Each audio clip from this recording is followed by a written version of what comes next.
Bust 3 shots for the purge, never cheap shots for the purge. You taking cheap shots for the burn? We got the streets watching the purge, making weed hot in return. Haters on the sideline, keep watching, observe. Keeping company with ops on the curb. We not for the herbs like celery, rockin' the burbs. Brother, we clockin' and earn, locking it. World where they're eating the dogs and the cats. Yo, are you serious? Okay. All right, that's where we're going to come in. Oh, my goodness. Once again,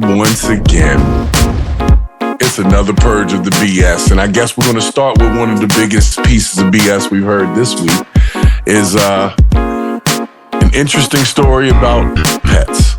But before I get into that, I got to bring my boys Brix and Bravo on here because I got a real good feeling we're going to have a fun night tonight.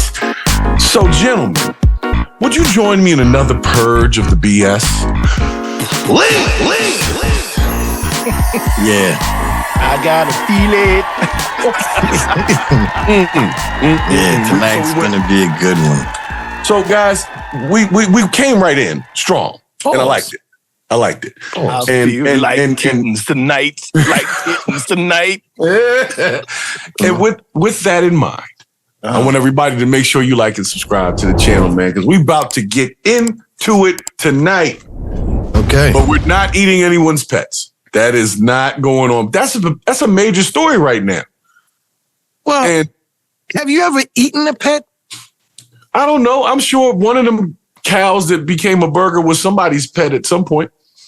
You know, they probably named it. So you guys are just going on record saying that you've never eaten cat before?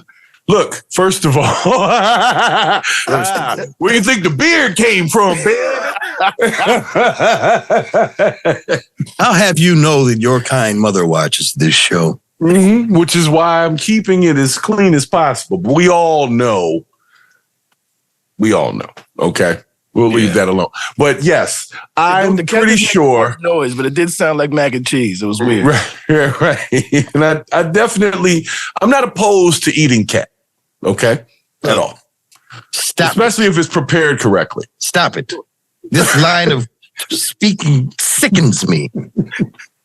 What you want to do about it, man? It sickens me. Well, look, before we get all crazy about the pet thing, let's just say for the viewers, we have had some fact checking and they did debunk that situation. When we did the debate, we were all caught by surprise when we heard that. Oh, I knew it was coming. I knew. Yeah. I knew it. Yeah. I knew it. But what now I don't understand is why he focused so much on that and not more on the New Jack City situation out there. Well, it was probably because somebody had just told him that and he was still reeling from it. Like, damn, they really eating the pets out there? Like, you know who told him, right? You know who told him? The freaking, what's her name? Loomer. Oh, yeah. Yeah, she's on the squad now, and she's known to be a loony bin person. Okay, well, here's the thing. Are you guys tuned into the internet on some of the other forums? Because there's a lot of people who are saying that there's a little more truth than falsity. And I'm just wondering, have you seen any of those stories as well? Yeah, I saw where it originated from. And I also, see, here's the thing. The worst is that the one with the Haitian lady that had her hands up like this? And they were like, did you just eat that cat? And then she wasn't really saying anything. Like, but she had like, they were like, show me your teeth. Like, and then the video was over. Like, it was weird. No, that was another one. Mm-hmm. Not in Springfield itself, but there was a mentally disturbed lady named Alexis who did take somebody's pet and did some weird stuff to it. That is the actual thing that happened. Before we lose she wasn't an immigrant. Before we lose it here, do you guys remember Fatal Attraction when Glenn Close boiled that rabbit? This is nothing new to America. But the thing is, the goal is to put a dark cloud over a certain group of people. I like how you said it. Definitely a dark cloud over a certain group of people who 2 weeks ago weren't even the focus of the problem. They're eating the dogs. Right. And then all of a sudden it shows up in the debate. But now, because I have too many people on both sides, some people saying it's real. I'm going to be honest. I've been perusing the interwebs, okay? Because I'm fact checking everything now. I don't know what the hell to believe these days.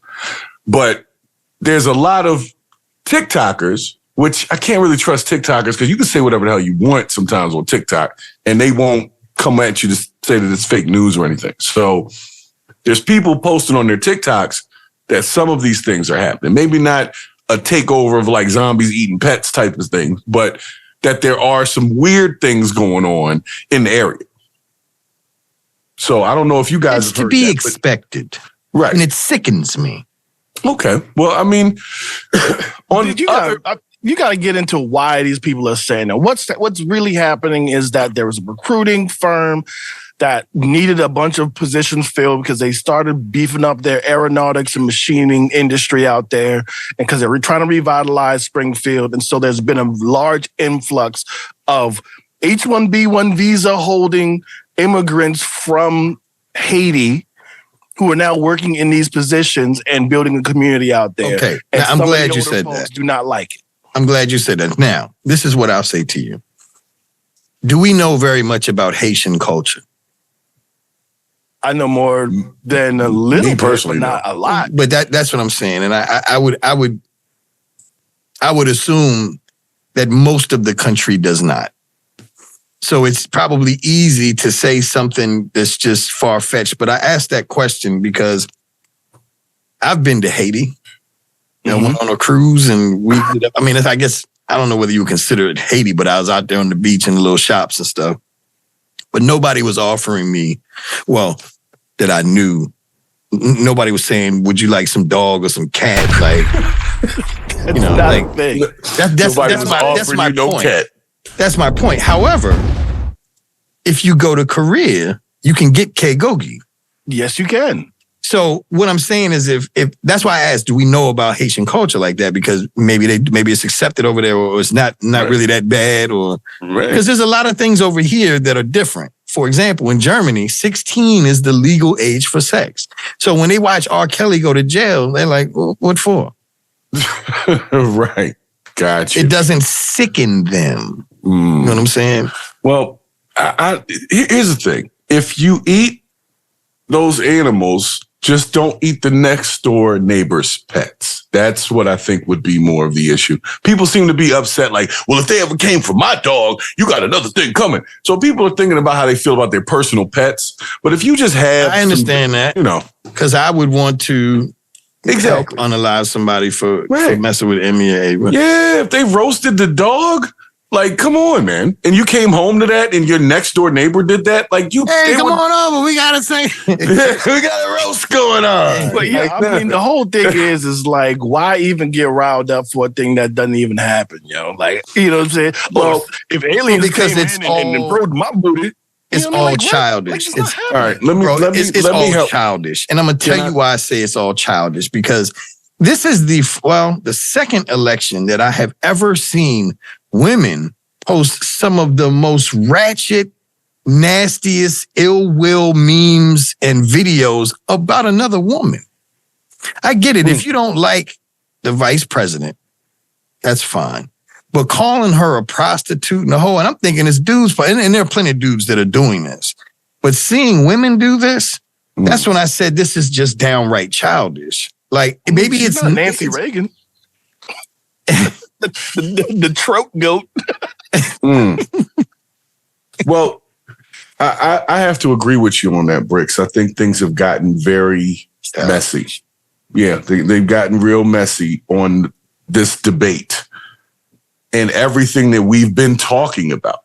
But what I want you to understand, another thing is there's always something going on in the background. Did you know that Trump and Elon Musk are talking about the Department of Government Efficiency? Yeah, and the acronym is DOGE. DOGE.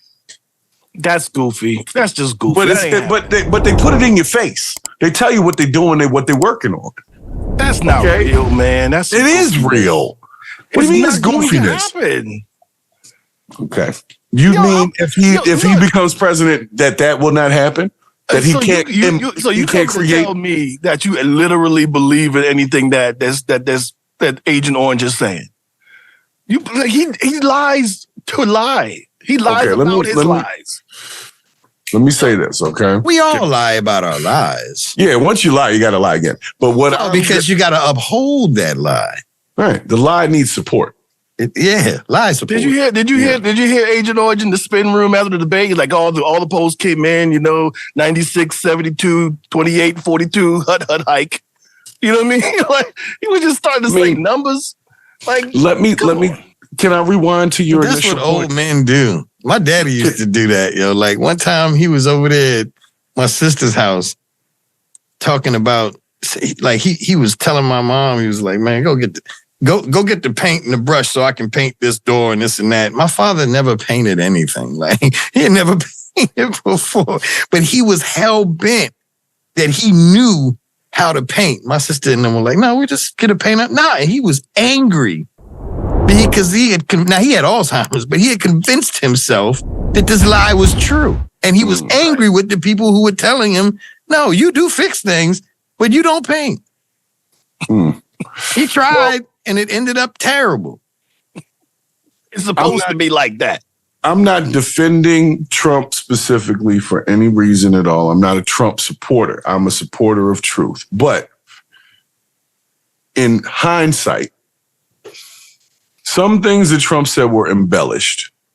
But if somebody comes to you with embellished information and says, hey, talk about this, and you run with it, not having the time, because you trust in the people that are feeding you the information.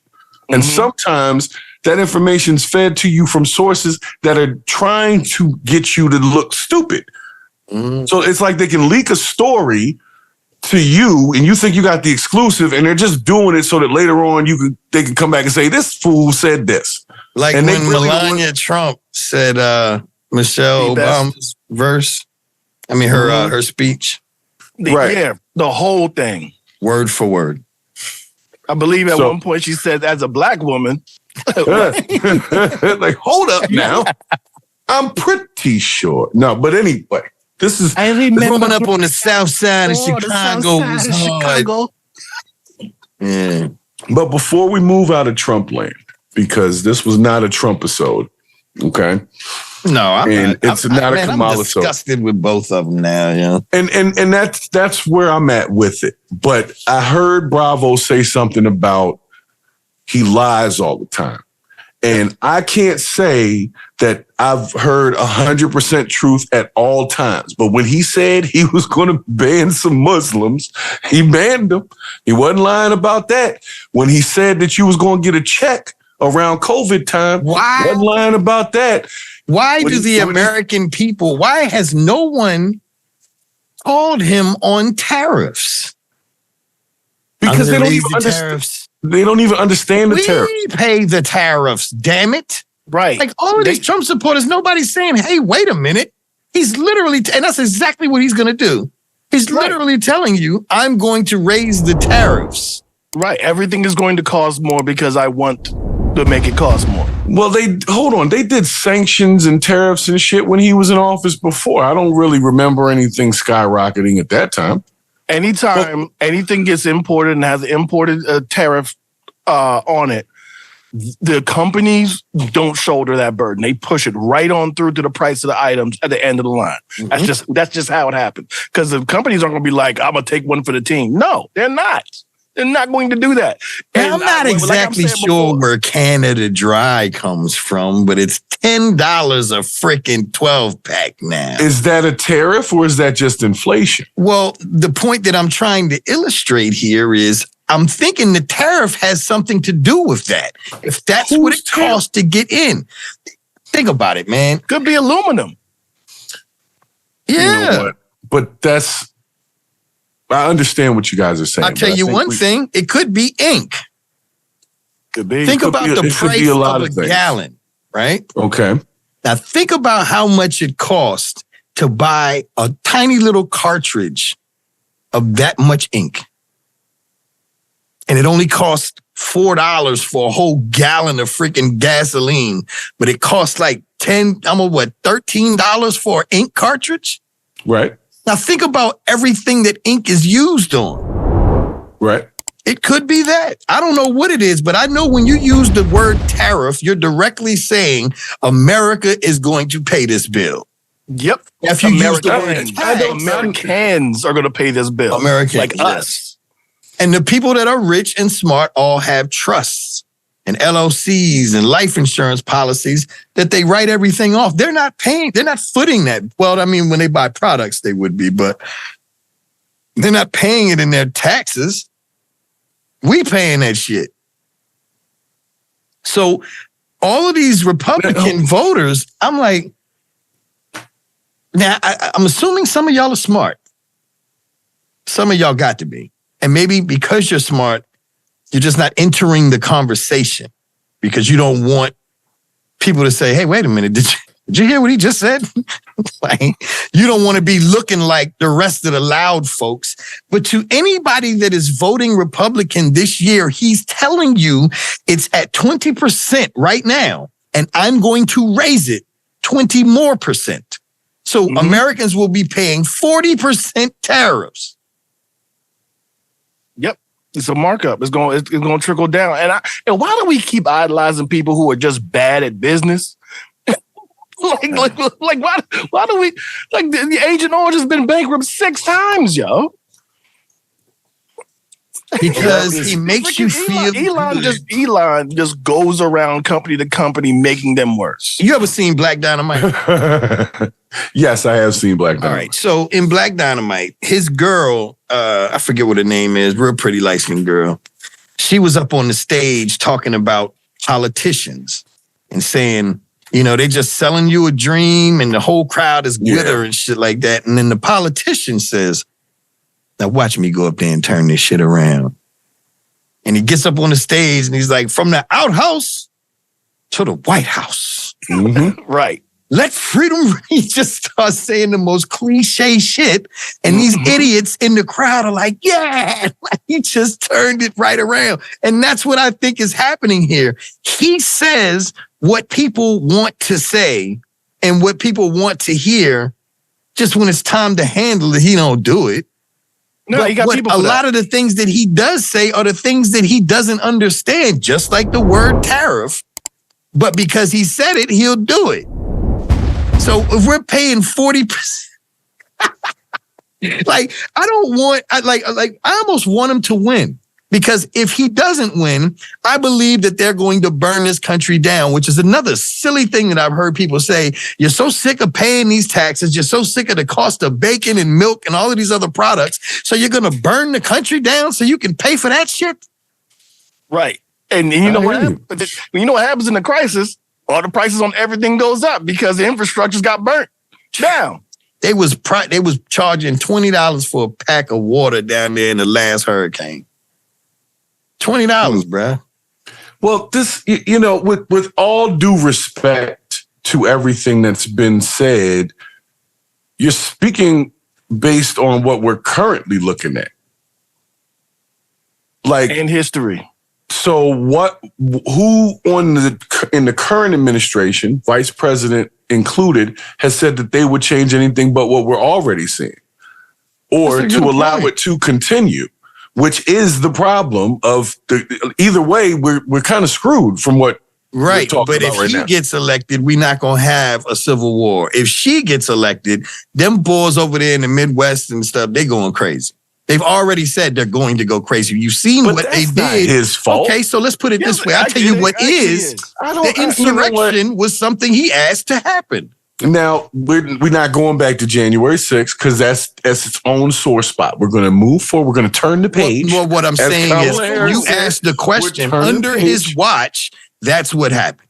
Yo, he riled them up. He literally, all these people saying that Agent Orange is for us. You know what I'm saying? Everybody's saying that 45 is for us. And he threw every single J6er under the bus. He's like, I ain't had nothing to do with that. Right. That was them. That was them. Right under the bus. I had nothing to do with it. And that is what I'm afraid of if he gets in office. Man. Because if he gets in there and he makes them look stupid, They ain't going to the Capitol. They going to the White House the next time. I kind of backed feel off of them and threw them right up under the bus, and they all talking like, "Oh, he's for us." No, he's not. No, he's not. Ask your buddies that are locked up for that shit right now. Wait. We can't say that he threw them under the bus. He wasn't ratting. You heard him do it. But I don't believe that. He was distancing himself from the violence, but he never said he didn't ask people to come and peacefully protest. That is true. He was also censored on fucking social media when he was tweeting about, hey, let's keep this thing calm. So that happened. That was Congress talking about it and everything. 2 hours later. 2 hours later was when we were able to see it. But the timestamp on the original. No, that's not true. That is not true. That is not true. When he put out the instant message or the social media message, that goes right up. Right online. It goes right online. Ain't no 2 hour buffer for that. That's my whole point. Second of all, when they wanted to activate the National Guard, they had to go through him to do it, and he wasn't doing it. That's why the National Guard ain't show up. I think that you might have missed the vital congressional hearings regarding what happened in terms of communication. There was a buffer that was put in place to not allow him to tweet. You know how many times he got pulled off of social media, to not allow him to post for a period of time on that day. During that time, he posted some things that were not seen until 2 hours later. This was proven in court. So we already know that even if he was trying to do something different, there were some powers in place that were like, nope, we're just going to let this happen and we can blame it on him. But if he starts putting out... I don't. Then go check it. I watched the whole hearing. Listen, I'm with this done. So make it make sense. So the people who may have wanted it to happen, who are in the position of power, were the folks being attacked? No, they're bosses, sir. They were the bosses. No. We're going higher than that. We got to go higher than that. On the Congress people? You got to go higher than that. You know, we just had. We're talking about. Wait a second, man. You're talking about MI6. Can I finish my statement? We just had an episode where we were talking about Mark Zuckerberg. Where we were talking about Mark Zuckerberg admitting that the federal government is paying them to censor information on all platforms that they have control over under Meta. Every last one. We just talked about that. So that's CIA probably. That's my whole point. So, it wasn't the Congress people that set it up. They were just stuck in the wrong place at the wrong time. But there are these entities that literally control information, just like how Trump got that crazy story about the animals getting eaten. Somebody controlled that info, planted it in his brain, and he responded accordingly. Because if that was true, that's atrocious, and you should have an issue. So then let me ask you this question. His tweets were buffered, right? Right. Where does the president go that a news source is not there with a camera? I don't know. Say, hey, push record real quick. Settle down, y'all. Right. Back. But the dude said his tweet when he said, "Hey, everybody, let's meet in January. Let's meet at whatever. Come and see my speech. It's gonna be wild." But that doesn't mean burn the shit down, man. If I say some shit's going to be, man, you're not going to just put that on him. If he says burn this down like they did with the George Floyd riots. Why would he ever say that? His whole thing is to say just enough and not get caught for it. My question is this. Blame crazies. Why did they show up like that? Like, you know what I'm saying? Like, it's one thing to be standing out there, we shall overcome. That's how we do shit. They don't do shit like that. They were standing out there like a bunch of soccer hooligans and the Manchester United just lost. Like they were climbing up the wall. Like what gave them the thought, this is what needs to happen today? What was said? Alcohol. It could be. That's the only thing I can do. Dude riled them up and set them loose. And there's nothing else you can say about that. Well, to a degree, I agree. But I'm also to a degree in disagreement because he didn't lead the charge, so to speak. He said, I'm going down there with you. And But not everybody went and climbed fences and tried to hurt everybody. Nobody's saying everybody. Like, see, that's the thing. Don't bring in irrelevant parts as part of the statement that I'm saying. He riled the folks up, set them loose, said, I'm going down there with you. Before it even happened, said, come down, hear me speak. They're trying to steal a nation from us. It's going to be wild. You know what I'm saying? He did all of these things to rile them up. And then says, oh, it wasn't my fault. Get out of here. True. Yeah. I mean, like I said, to a degree, I agree. But that's because people allow, just like when we talk about the hip hop beefs and somebody go and try to shoot up Drake's house over a beef he's having with Kendrick Lamar. So, you see what I'm saying? People take stuff and sometimes they get to be a little extreme. That's what I believe happened. I don't think he was trying to I don't believe that it was in a vacuum, that it happened in a vacuum, that just just a couple crazy people just went down to the Capitol. I'm not saying that either. But I also think that he does have some responsibility in this. I didn't say he doesn't. I think he gets locked up for it. I don't know. That ain't for me to decide. No. But what I'm trying to say is that you cannot propose that he is blameless in this. And I didn't say that. People did it. But I'm not saying that. I'm saying that, yes, he did rile folks up and folks did some goofy shit and they went to jail for it. And people did get hurt and that shouldn't have happened. But do you think he needs to parade them around as heroes too? I don't think he needs to do anything with that. He does need to distance himself from the negative part of that situation. Well,